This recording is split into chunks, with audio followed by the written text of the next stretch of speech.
What's up guys, how's it going? Welcome back to the channel. My name's Lucky Hussar and today we're going to be doing a faction overview of Scotland and England on 1212 AD campaign. It's going to be a quick look at what you start out with, your family tree, the religions, the cities you have, and the diplomatic threats around you. So it's not going to be too detailed, but it's going to give you an idea of what you start out with when you do download this game. So it is really cool. I love this game. I hated campaigns before, but this is so detailed. It is crazy. So I was like, yeah, I gotta start showing it. So I'm so glad I'm doing it. And yeah, we'll get into it here and we will start this campaign. So here we are, guys. We are Scotland. We are standing over our country, and we have Edinburgh and Inverness as our two starting cities. And as you can see right at the top, we have a horde faction, the Kingdom of Norway, and it's just a small army. It's not too alarming. This army should go over to the east, but they might end up making dock here, so you might have to deal with them. And to the south, obviously, there is England, who is a more powerful faction, but there's York, which is the first city if you want to attack England that you would take.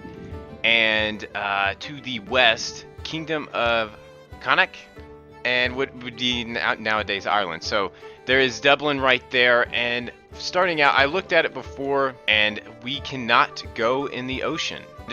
Looking at England, if we look at our diplomacy, we are sitting very good with England. We even have trade with England. We do not have a non-aggression pact or defensive alliance or military alliance with them, but at least they're in good stances, and you don't have to worry about them right off the bat. So that is a big plus if you are Scotland. And another thing for Scotland is all your troops are tier 1. There's no high tier 3, there's no elite troops or anything like that, and that is throughout the whole thing. That being said, though, your troops can gain experience, so they can get a little better. But yeah, as far as tier 3 goes, even in the late game, and that's even on the multiplayer, there's only tier 1 troops unless you have. The only thing that's tier 3 is artillery. So maybe that might come in the future, who knows. But yeah, and if we look at our family tree here, we are 69 years old. And our son is 14, so I don't know, this guy ends up dying pretty soon from just cancer. And then our son, I think, could take heir when he is 17. We do have 2 daughters, though. We could mail order bride.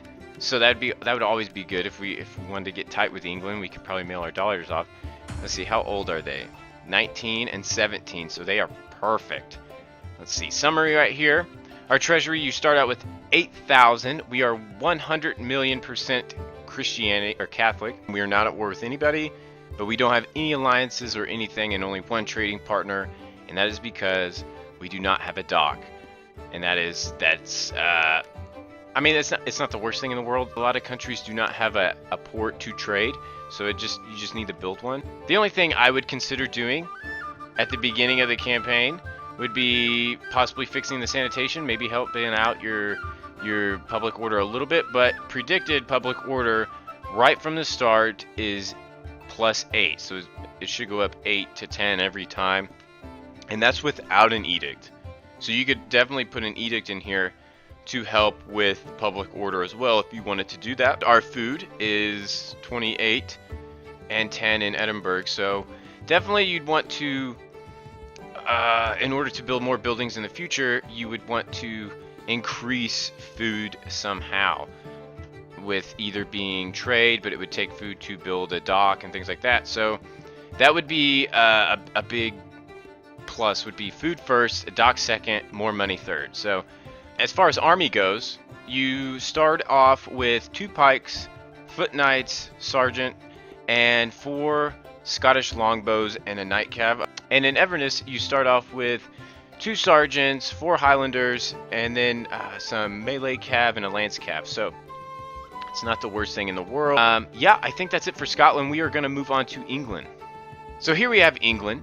And looking at England, you start off with 1, 2, 3, 4, 5 cities, with York and Nottingham and London and Bristol and called Chester, I think that's how you pronounce it. And then to the left, you have Wales, and then there's Dublin and Scotland up top. One thing that is something a little different, you start off with a city in west of France. So you have Bordeaux. I don't know how to pronounce that because it's French and I don't speak French. But this is the city. And let's see here, the garrison army is pretty decent. So if you want to make another general, give it here. You can put them right there. So that is good. And then you can obviously make an army there. It's only going to be sergeants, billmen, and longbowmen. But at least it is... You have a city in France. You already have a foothold that you can cause trouble with in France if you want to, which I'm sure everyone that plays England is going to mess with France. So with our other army here, they're pretty big. The Sword of Justice has 2 spearmen, 3 billmen, 2 foot knights, which look pretty sick. And then you got sergeants, longbows, and 4 mounted cav. And then up top you have 3 billmen, 2 foot knights, sergeants, longbows, and cav as well. And with our income, we start off at 1,200, and there is 2,700 per turn that we are getting, and we have 345 food. Our family tree, where is it? Okay, here we go. Our family tree is John, who is our king, and his wife Isabella. She is 26 and he's 45, so she is a gold digger. Oh, the Prince Henry is our heir, and then we have Richard and Joanne, who's our daughter, and then his brother William, Ella, and the son William as well, so William II. And then we have a bunch, 2-3 provinces that you can put an edict in, which is always good. The power starts off really bad.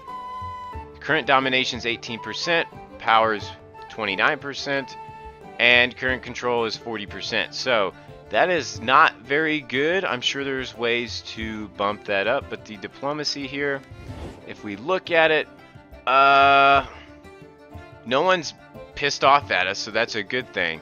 And we have a military alliance with Flanders and Navarre and what was this? Holy Roman Empire. Well, that's very good. So, well, or really bad, because Holy Roman Empire goes to war with literally everyone and their mom.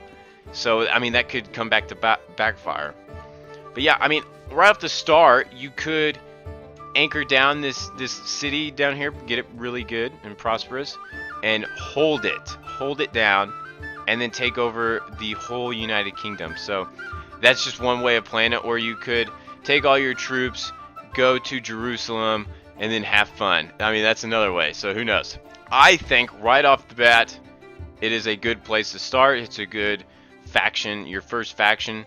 If you're new to the game, England wouldn't be that bad, but you know, to each their own. So I hope you guys enjoyed this video. It is the first faction overview that I have made. So if you like it, give it a thumbs up. If you don't, then give it a thumbs up. So either way, it'll be a thumbs up. But thanks for watching, guys. I'm glad you could be here, and have a good one. Bye.